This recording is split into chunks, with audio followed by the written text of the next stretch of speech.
Oui, donc merci beaucoup, Alex.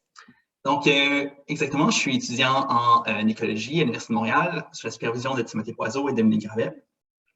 Et ma thèse, en fait, porte sur la prédiction des réseaux écologiques dans l'espace en utilisant une approche qui est basée sur le principe d'entropie maximum.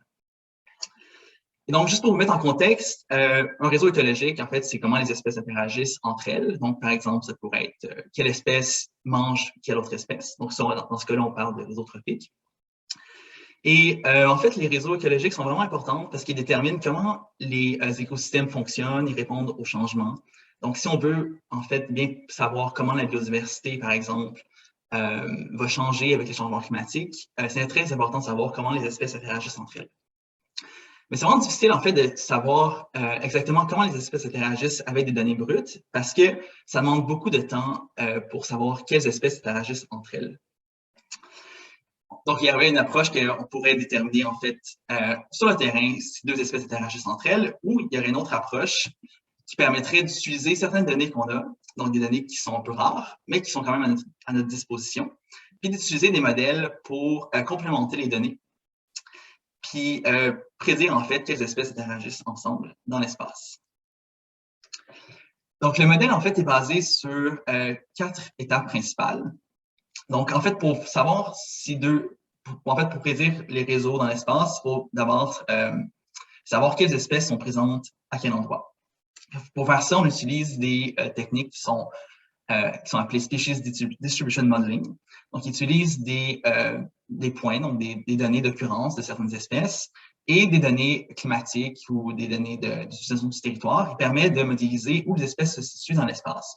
Donc, ça permet, par exemple, d'avoir des cartes de richesse partout dans le monde, pour certaines catégories d'espèces. Ensuite, c'est important de prédire la structure du réseau. Donc, qu'est-ce qu'on veut dire par structure du réseau? Si on parle de certaines propriétés. Donc, ça pourrait être des propriétés comme la modularité. Donc, s'il y a des groupes d'espèces qui interagissent plus entre elles qu'avec d'autres groupes. Ou ça pourrait être aussi des propriétés plus générales, comme des propriétés basées sur l'entropie. Et moi, en fait, ma thèse se base sur des modèles qui essaient de prédire justement ces propriétés-là à partir du principe d'entropie maximum. Donc, en d'autres mots, ça prédit des distributions ou des propriétés à partir de certaines contraintes, comme des contraintes par rapport au nombre d'espèces ou par rapport au nombre de liens dans un réseau. Ensuite, probablement l'étape la plus difficile, c'est de prédire ce qu'on appelle un métaweb. Donc, qu'est-ce qu'on veut dire par là? C'est un réseau des espèces qui pourraient potentiellement interagir ensemble, mais pas nécessairement, et à grande échelle. Donc, d'un point de vue peut-être un peu plus local, les espèces peuvent changer d'interaction. Donc, ça ne veut pas dire que si deux espèces interagissent à un certain endroit en particulier, qu'ils vont interagir partout ensemble.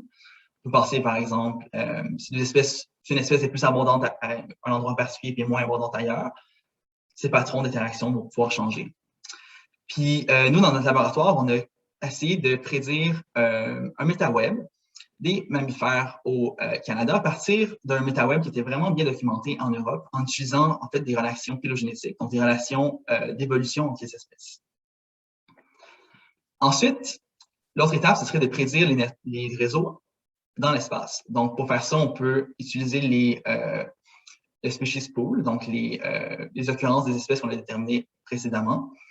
Et on peut juste faire un sous-échantillon du métaweb et utiliser certaines contraintes par rapport à la structure du réseau pour déterminer exactement comment les espèces interagissent un peu partout à travers le monde. Donc, juste pour résumer, donc mon projet, en fait, se porte sur la prédiction des réseaux écologiques dans l'espace. Et pour faire ça, on a besoin de 4 informations importantes. Donc, l'occurrence des espèces, la structure du réseau, le métaweb et les réseaux locaux qui sont déterminés à partir des 3 points précédents. Donc, merci beaucoup et j'espère que je n'ai pas trop dépassé mon 3 minutes.